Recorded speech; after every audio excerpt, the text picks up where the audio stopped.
Part 1. Aces high. The son of a bitch was cheating. I may have been shit at poker, but I'd learned enough about it in the last few weeks to know when a man was cheating. And the son of a bitch sitting across from me at the table right now was cheating, sure enough. So when he laid down his winning hand with a cocky grin and made to grab for the stash of money in the middle of us, I put my hand over the top of it first.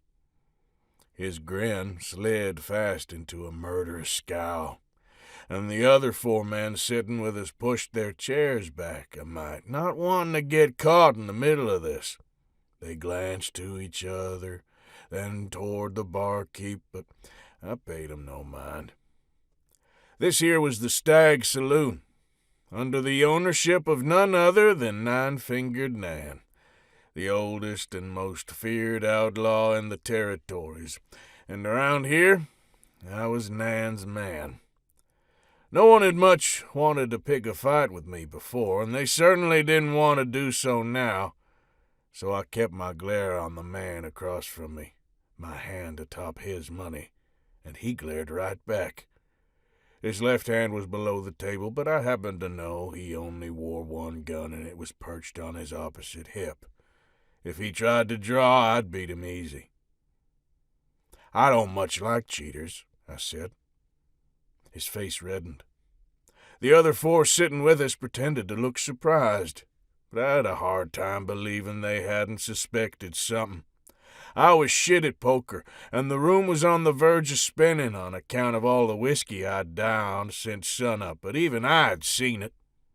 Maybe I was shit at poker, but this fella was even more shit at cheating. "You're drunk, Delano," he said. "You should mind the words coming out of your mouth. Might get you into trouble." "Might," I agreed, "but I still don't much like cheaters, and you're a cheater, and a bad one at that. If you're gonna do it, you should at least get good at it before you come in here trying to rob me and the rest." I tilted my head toward the others at our table. "So why don't you go ahead and get out of here before your cheating gets you into trouble, yeah?" His face got even redder, and his eyes darted from me to the other fellas sitting round. They were watching him, tense on their chairs, ready for him to try something, or for me to try something. His eyes finally came back to me, glaring something fierce. "I ain't no cheat," he hissed. "You shut your lying mouth, for I gotta teach you some manners." The conversations nearest to us faltered at his shouting, people turning to see what the commotion was about. I smiled at him. Truth be told, I was itching for a fight, but then it seemed I was always itching for a fight these days.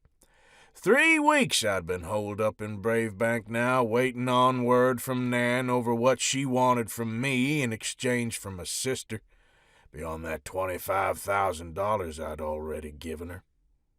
3 weeks of waiting with nothing to do but drink, sleep, and gamble, and avoid going near Dr. Balog's shop, which I'd discovered was set up over on the east edge of town.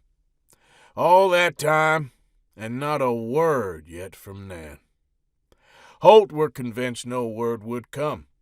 He'd figured she'd say such things just to get me out of the way, just to fuck with my head while she sold Ethelyn off anyway. That could have been true, but if that's what she'd wanted, it would have been easier for her to just gun me down 3 weeks ago when I'd showed up at her cliffside hideout with the gutted body of one of her men in tow. She could have just ended it all then, but she hadn't. I had to believe she wanted more from me. I was banking on her greed, banking on the fact that would be enough for her to keep her word, enough to save my sister. But there was always that doubt in the back of my mind, made manifest in Holt's conviction of Nine-Fingered Nan's dishonesty, and his certainty she was only manipulating me. That and the fact no one in this damn town seemed keen to talk when I inquired as to the details of Nan's operations was enough to drive a man to madness. So I only smiled at that cheating son of a bitch across the table and stood slowly from my chair. I rocked a bit as the room tilted, but reached out to steady myself on the table. Well, maybe I'd had more whiskey than I remembered. "I'm gonna give you one more opportunity, mister," I said slowly. "You can leave now, on your own 2 feet, quiet like, or we can make a nice scene and I'll throw you out." He stood then, too, but fast, knocking his chair over. More people turned to look now, and I saw his right hand dip toward a 6-gun. I could have drawn then and put him down, even drunk, but there was too much fierce anger roiling around inside of me, and that wanted out. So instead, I grabbed the edge of the poker table and flipped it over toward him just as his gun was clearing leather. He had to jump back to keep from being hit by it, throwing off his aim. Cards and money went everywhere. The other 4 men sitting there yelled and dove for the money, likely trying to recover their share of it before anyone else could claim it. Someone somewhere shouted out in alarm. And then the cheating bastard recovered his balance and took aim again. I launched myself at him, tackling him just as his gun went off. It was loud, right in my damn ear. But I still heard the barkeep swear and yell for us to take it outside. Too late. We crashed to the floor and the commotion erupted all around us. Seemed the other patrons were quick to pick sides in this fight, or quick to get the hell out of there. The cheater's pistol jarred out of his hand as he hit the ground and went spinning off across the floor, and all his aces fell out of his sleeve. But I ignored all that, rolling over the top of him to land a few good fists into his face before he could bring up his forearms to block my pummeling. He struck out with a fist of his own and caught me on the chin, ringing my bell pretty good. I fell sideways and caught another fist to the jaw. Then I was the one on the floor. He made a grab for my left gun, but I twisted away out of his reach. And then the other 4 fellas we'd been playing cards with found him and hauled him up to his feet. From the beating they proceeded to lay on him, seemed like they'd sided with me. Hands found me then, too, grabbing my upper arms and dragging me upright. I winced as their fingers dug into the mostly healed burns on my right bicep. The burns were mostly healed, sure, but the skin there was still kind of sore, and I didn't much like people digging into it. Too bad for me they weren't friendly hands. Seemed the cheating bastard had some people on his side, too. A fist landed in my gut, and I doubled over, the breath going out of me. Then another cracked into my face, and I staggered sideways before being caught again by more hands. I ducked the next blow and sent my own fist into someone's middle, then reached out for a half-empty bottle on the closest table and came up swinging it, catching the nearest man on the side of the face. The bottle shattered. The man howled and spun away as blood painted his cheek. His friend stepped up to take his place, and another fist sailed at my face. I dodged that one, too, but stumbled. Damn, the whiskey, I'd drunk more than I thought. The room was spinning now, and I caught the back of a chair to keep from pitching over onto the floor again. Someone was yelling for the sheriff, and the barkeep was cursing all of us. A blow landed on my right kidney and sent me down to my knees, but I let myself roll with the momentum even as I gasped in pain and took the chair with me to use as cover. The next fist punched the solid wood of the chair back instead of me, and then that man was the one crying out in pain as he shook out his hand. I kicked at him with my left boot, the one that had a metal foot in it, and made solid contact with his right shin. It knocked his leg out from under him, and he fell forward. His face smashed into the chair on the way down, and I grimaced. Ouch, that had to hurt. Sure enough, he wailed and rolled away with his hands over his nose. It was probably broke. Well, at least my metal leg was cooperating better these days. It almost even acted like a real leg now. 3 men loomed over me then. One of 'em a big, burly fella with a bushy beard. He didn't look friendly, neither. I threw the chair at him, but the big guy knocked it away easy, and it bounced off his meaty forearm to crash into another fella and knock him sprawling. Then the big guy reached down and grabbed the front of my shirt. Well, shit. He pulled me up as easy as he'd knocked away the chair and grinned into my face. "Hey there, Delano," he drawled. "Remember me?" I frowned at him as the fighting went on all around us, the sounds of yelling and shouting and shattering glass making a real ruckus. I had a feeling I should have remembered him, and he had the kind of build that was hard to forget, but I couldn't recall crossing paths with him before. "No," I admitted, but then I had been awful drunk lately. Maybe the swill was starting to affect my mind. Maybe I needed to lay off a bit. "Well then, let's see if we can't refresh your memory," he said. He drove one of his big meaty paws into my middle hard enough to send black spots bursting across my vision. And then I was on the floor, on hands and knees, retching and gagging for air. He didn't give me time to catch my breath. He caught the back of my shirt and lifted me again, then threw me at the nearest table. I crashed into it and knocked it over, and what food and drink had been left atop it clattered to the floor, adding to the mess. I landed myself in a tangle of chairs, but I still couldn't breathe. I rolled onto my side, gasping, trying to blink the black from my eyes. A pair of boots stomped up next to me, but they didn't look like the big fella's boots. Then a shotgun roared out over the noise of the fight, and I flinched at the closeness of it. I fumbled for one of my own guns, but all the damn chair legs was in the way. "All right, that's enough," a familiar voice boomed into the little hole of quiet the shotgun blast had bought him. "All of you, that's enough. Party's over." I shoved some chairs out of my way and rolled over onto my back, a hand over my aching stomach and feeling like I might vomit. I looked up into the angry face of Sheriff Earl Jennings, the man who passed for the law around these parts. So those boots had belonged to him. He stood over me with his shotgun ready, 3 of his deputies fanned out behind him.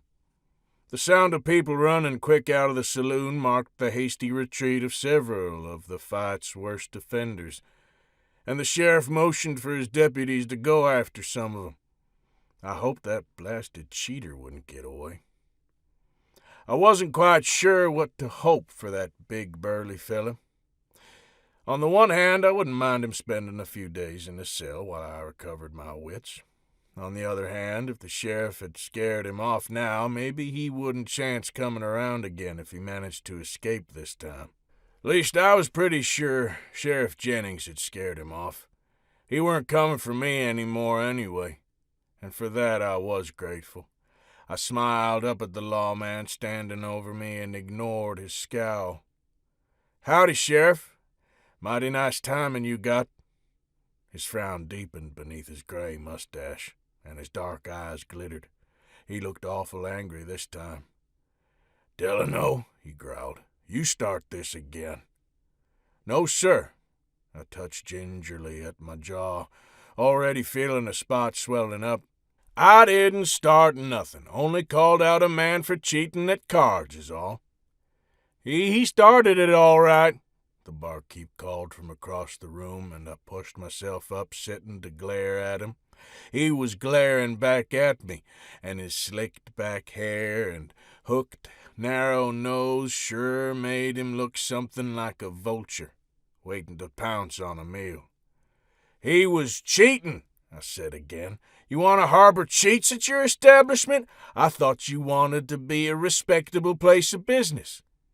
He scoffed, throwing up his hands as he looked around the saloon. "Respectable place of business? Delano, look at this place. You've trashed it." I gave the room a glance over.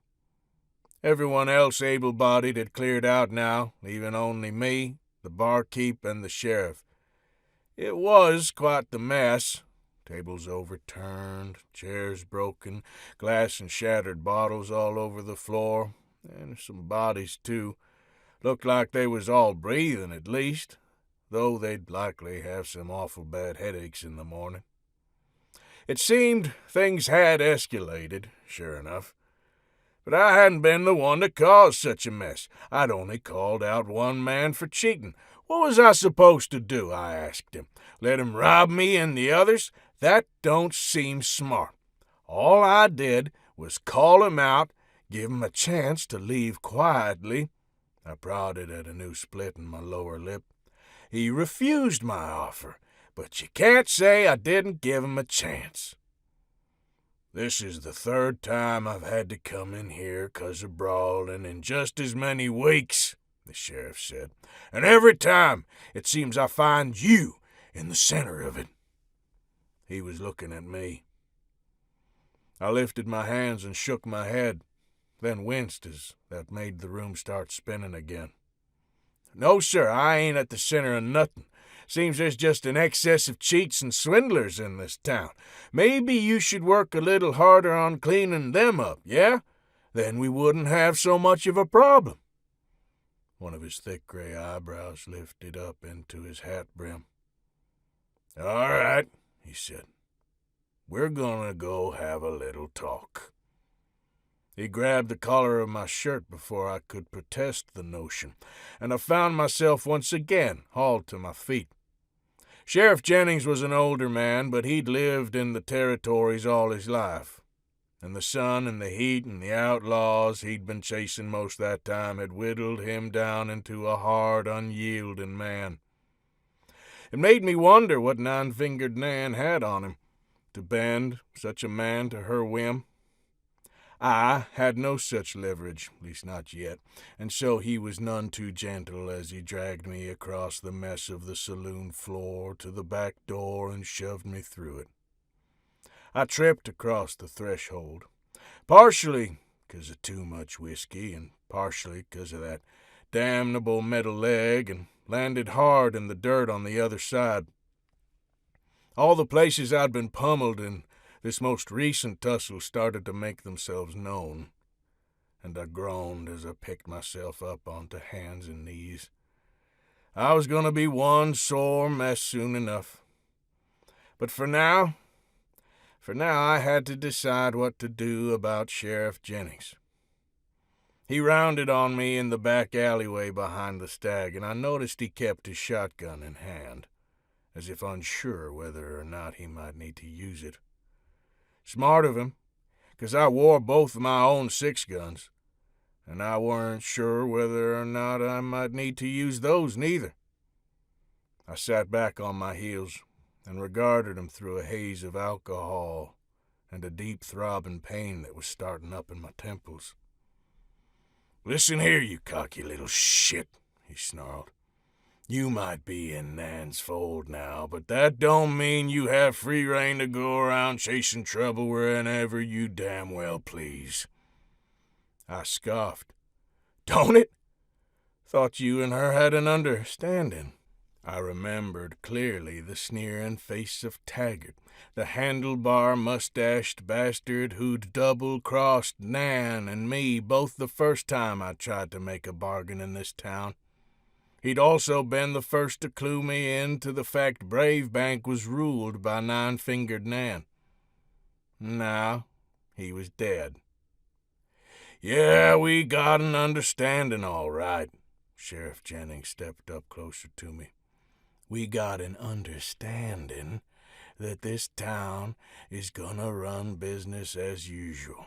None of her crew goes around shooting up folk or causing trouble, and we let some of her questionable business practices go unnoticed. Let her use the place as a base of operations for her industry expansion out further west. Industry expansion? What the hell was he on about?